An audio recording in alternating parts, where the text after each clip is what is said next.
ഏവർക്കും പ്രിയപ്പെട്ട കട്ടപ്പ സിനിമയുടെ സ്പിൻ ഓഫ് ഇറങ്ങുകയാണ്. അതുപോലെ തന്നെ ആസിഫലിയുടെ മെഗാ സിനിമയായിട്ടുള്ള ടിക്കറ്റ് ആക്ക സിനിമ റിലീസ് ഡേറ്റ് വന്നിരിക്കുകയാണ്. ഹലോ ഗൈസ്, ഏവർക്കും പുതിയ വീഡിയോയിൽ സ്വാഗതം. നമുക്ക് ഇന്ന് അത്യാവശ്യം കുറച്ച് മൂവി ന്യൂസുകൾ പറയാനുണ്ട്. ഈ രണ്ട് പറഞ്ഞ ഹെഡ്ലൈൻസ് ആണ് മെയിൻ. ബാക്കി നമുക്ക് കുറേ ന്യൂസുകൾ പറയാനുണ്ട്, ഇൻക്ലൂഡിങ് ബാഹുബലി എപ്പിക്കിൻ്റെ കുറച്ച് കാര്യങ്ങളും. അപ്പോൾ നമുക്ക് നേരെ വീഡിയോയിൽ കിടക്കാം. ആദ്യം നമുക്ക് നമ്മുടെ കാന്താര സിനിമയെ പറ്റി തന്നെ പറഞ്ഞു തുടങ്ങാം. കാന്താര സിനിമ ഇറങ്ങിയിട്ട് ഇപ്പം 4 ദിവസമായിട്ടുണ്ട്. 3 ദിവസം വരെയുള്ള ഫൈനൽ കളക്ഷൻ വന്നിട്ടുണ്ട്. 4ാമത്തെ ദിവസമായി ഇന്നത്തെ ഫുൾ കളക്ഷൻ വന്നിട്ടില്ലെങ്കിലും സോഫാർ ഇന്നത്തെ ഇതുവരെ ടിക്കറ്റ് ബുക്ക് ചെയ്തേക്കുന്ന ബേസിലുള്ള കളക്ഷൻ വന്നിട്ടുണ്ട്.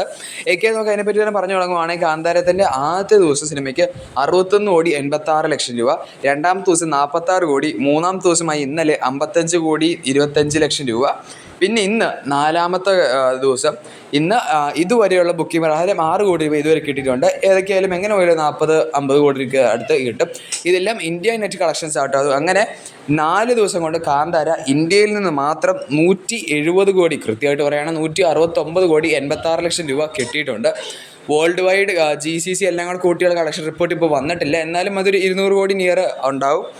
അതാണ് 4 ദിവസത്തെ കാന്താരൻ്റെ റിപ്പോർട്ട് വരുന്നത്. 150 കോടിയാണ് സിനിമയുടെ ബഡ്ജറ്റൊക്കെ ഇപ്പോഴേ ഇന്ത്യ കളക്ഷൻ വഴി തന്നെ കിടന്നിട്ടുണ്ട്. അതുകൊണ്ട് സിനിമ എന്തായാലും പ്രോഫിറ്റ് ലിസ്റ്റിലോട്ടാണ് പോകുന്നത്. 1000 കോടി അടിക്കുമോ എന്നുള്ളൊരു സംശയം, അത് നിങ്ങൾ ആൻസർ ചെയ്യുക. ഏതൊക്കെയാണ് നമുക്ക് അടുത്ത ന്യൂസിലോട്ട് കിടക്കാം. അത് തന്നെ നമ്മുടെ ബാഹുബലി എപ്പിക്കിനെ പറ്റി തന്നെ പറഞ്ഞു തുടങ്ങാം. ബാഹുബലി ദി എപ്പിക് സിനിമ ഈ 31-ാം തീയതിയാണ് ഇറങ്ങുന്നത്, ഒക്ടോബർ 31-ന്. ബാഹുബലി ദി എപ്പിക് എന്താണെന്ന് അറിയില്ലാത്തവർക്ക് ബാഹുബലി 1ഉം 2ഉം ഒരുമിച്ച് ആഡ് ചെയ്ത് ഒറ്റ സിനിമയായിട്ട് ഇറക്കുകയാണ്. സിനിമ റൺ ടൈമാണ് എല്ലാവരെയും ഞെട്ടിച്ച. ഒഫീഷ്യൽ കൺഫർമേഷൻ വന്നിട്ടില്ലെങ്കിലും ബുക്ക് മൈ ഷോയും അങ്ങനെ പല റൂമേഴ്സിലും വന്നിരിക്കുന്ന 5 മണിക്കൂർ 27 മിനിറ്റാണ് സിനിമ റൺ ടൈം എന്നാണ്. 5 മണിക്കൂർ എന്ന് വെച്ചാൽ 2 സിനിമയുടെ അത്രയും ഡ്യൂറേഷൻ ഇതിന് വരുന്നുണ്ട്. ഈ സിനിമയിൽ പ്രത്യേകമായിട്ട് എടുത്തു പറയുകയാണെങ്കിൽ ബാഹുബലി 1ഉം 2ൽ നിന്നും ആവശ്യമില്ലാത്ത സീനുകളെല്ലാം തന്നെ കട്ട് ചെയ്ത് ഒന്ന് ക്രിസ്പ് ആക്കുന്നുണ്ട്. ഫോർ എക്സാമ്പിൾ ആവശ്യമില്ലാത്ത പാട്ടുകളോ അങ്ങനെ എന്തെങ്കിലും സീനുണ്ട് എല്ലാം തന്നെ കട്ട് ചെയ്ത് മാറ്റുന്നുണ്ട്. ഇതിന് മുന്നാടിയല്ല, ഇതിന് പ്രിപ്പറേഷനായിട്ട് നെറ്റ്ഫ്ലിക്സ് ബാഹുബലി 1ഉം 2 ഇപ്പോൾ നെറ്റ്ഫ്ലിക്സിൽ നിന്ന് റിമൂവ് ചെയ്തിട്ടുണ്ട്.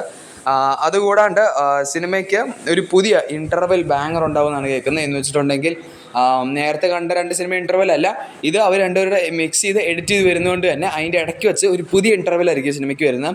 2 ഇൻ്റർവെൽ ഉണ്ടാവുമെന്നാണ് എല്ലാവരും പ്രതീക്ഷിച്ചത്. ബട്ട് റിപ്പോർട്ടുകൾ വരുന്നത് 1 ഇൻ്റർവെൽ ഉണ്ടാവുള്ളൂ എന്നാണ്. ബേസിക്കലി ഒരു സിനിമ മൊത്തം കണ്ടു കഴിഞ്ഞ് ഒരു ബ്രേക്കിന് ഇറങ്ങി അടുത്ത സിനിമയ്ക്ക് കയറുന്ന പോലെ തന്നെ, പക്ഷേ ഒരു നല്ല ഇൻ്റർവെൽ ബ്ലോക്കൊക്കെ അവർ പുതിയ സെറ്റപ്പ് ചെയ്തിട്ടുണ്ട്. അങ്ങനെയാണ് ബാഹുബലി ദി എപ്പിക് സിനിമ തിയേറ്ററുകളിലോട്ട് എത്താൻ പോകുന്നത്. ഇതിൻ്റെ കൂടെ തന്നെ നമുക്ക് കട്ടപ്പ സിനിമ അപ്ഡേറ്റ് ഇപ്പം അങ്ങ് പറഞ്ഞേക്കാം. നമ്മുടെ കട്ടപ്പ സിനിമ, കട്ടപ്പ എന്ന് പറയുക അറിയാലോ, ബാഹുബലി തന്നെ ഏറ്റവും കൂടുതൽ ആൾക്കാർക്ക് ഇഷ്ടപ്പെടുന്ന ഒരു ക്യാരക്ടറാണ് കട്ടപ്പ എന്ന് പറയുന്നത്. അങ്ങനെ ഇത്രയും വലിയ ഫാൻ ബേസ് കാരണം കട്ടപ്പയ്ക്ക് ഒരു സ്പിൻ ഓഫ് സിനിമ വരുവാണെന്നാണ് ഇപ്പോൾ റൂമർ അല്ലെങ്കിൽ ന്യൂസുകൾ വരുന്നത്. സിനിമയുടെ സ്ക്രിപ്റ്റ് എഴുതിക്കൊണ്ടിരിക്കുന്നത് വിജയേന്ദ്ര പ്രസാദാണ്. സിനിമയുടെ പ്രീ വിഷ്വലൈസേഷനാണ് ഇപ്പോൾ നടന്നുകൊണ്ടിരിക്കുന്നത്. വെച്ചിട്ടുണ്ടെങ്കിൽ സിനിമേൻ്റെ ഒരു വ്യൂ ഇപ്പോൾ അവിടെ ഫുൾ കാസ്റ്റ് അല്ലെങ്കിൽ ടീം സിനിമ എങ്ങനെ എടുക്കാം ആ പരിപാടികളെല്ലാം തന്നെ ഒന്ന് നോക്കിക്കൊണ്ടിരിക്കുകയാണ്. അവർക്ക് ഫൈനൽ ഡ്രാഫ്റ്റ് അല്ലെങ്കിൽ ഫൈനൽ പ്ലാൻ ഇഷ്ടപ്പെട്ടാൽ തീർച്ചയായും കട്ടപ്പ സിനിമയുടെ ഒരു സ്പിൻ ഓഫ് കൂടി വരുന്നതായിരിക്കും. അതാണ് നമ്മുടെ ബാഹുബലി അല്ലെങ്കിൽ കട്ടപ്പ കാര്യങ്ങളെ പറ്റി പറയാനുള്ളത്. ഇനി നമ്മുടെ ലാസ്റ്റ് ന്യൂസിലോട്ട് കിടക്കാം. ടിക്കറ്റ് ആക്ക സിനിമ ന്യൂസാണ്. നമുക്കറിയാവുന്ന ആസിഫലി അഭിനയിച്ച് ഇറങ്ങുന്ന ഒരു മെഗാ ബഡ്ജറ്റ് അല്ലെങ്കിൽ ഒരു ഭയങ്കര ഒരു വലിയ സിനിമയാണ് ടിക്കറ്റ് ആക്ക എന്ന് പറയുന്നത്. അത്യാവശ്യം ഒരു കാലമായിട്ട് പോസ്റ്റ്പോണ്ടുമായി കിടക്കുകയാണ് ടിക്കറ്റ് ആക്ക. പോസ്റ്റ്പോണ്ടും എന്നാൽ 2 വർഷം മുമ്പാന്ന് തോന്നുന്നു ഇതിൻ്റെ ആദ്യത്തെ അനൗൺസ്മെൻ്റ് ഒക്കെ വന്നിരുന്നത്. ഏകദേശം സിനിമയുടെ ഫസ്റ്റ് ലുക്ക് പോസ്റ്ററൊക്കെ ഇപ്പോൾ ഇറങ്ങിയിട്ടുണ്ട്. സിനിമേൻ്റെ റിലീസ് ചെയ്ത് പറയുകയാണെങ്കിൽ സിനിമ ഈ വരുന്ന ക്രിസ്മസ് ആണ് ടാർഗറ്റ് ചെയ്യുന്നത്. ക്രിസ്മസിന് ഒരുപാട് ക്ലാസ് റിലീസുകളുണ്ട്. അതിൻ്റെ കൂടെ തന്നെ നമ്മൾ ടിക്കറ്റ് ആക്കി ഇറക്കി വിടാനായിട്ടാണ് അവർ ടാർഗറ്റ് ചെയ്തിരിക്കുന്നത്. ഇതൊരു ഫൈറ്റ് ബേസ്ഡ് സിനിമയൊക്കെ തന്നെയാണ്. സിനിമ വലിയ സെറ്റപ്പിലാണ് വരുന്നത്. രോഹിത് VS ആണ് സിനിമയുടെ ഡയറക്ടറായിട്ട് വരുന്നത്. ഏതൊക്കെയായാലും ക്രിസ്മസിന് ഇറങ്ങോ ഇല്ലയോ എന്ന് കണ്ടറിയാം. അതാണ് അവർ ടാർഗറ്റ് ചെയ്തിരിക്കുന്ന ഡേറ്റ്. ആസിഫലിയാണ് നായകൻ. നല്ലൊരു ബഡ്ജറ്റിലും വരുന്നുണ്ട്. അതൊക്കെയാണ് എന്ത് വീഡിയോ പറയുകയാണെങ്കിൽ വീഡിയോ ഇഷ്ടപ്പെടുത്തി തീർച്ചയായും ലൈക്ക് ചെയ്യുക, സബ്സ്ക്രൈബ് ചെയ്യുക. വേറെ എന്തെങ്കിലും അറിയാനുണ്ടെങ്കിൽ തീർച്ചയായും കമൻറ്റ് ചെയ്യുക. നമുക്ക് മറ്റൊരു വീഡിയോ കാണാം. ബൈ.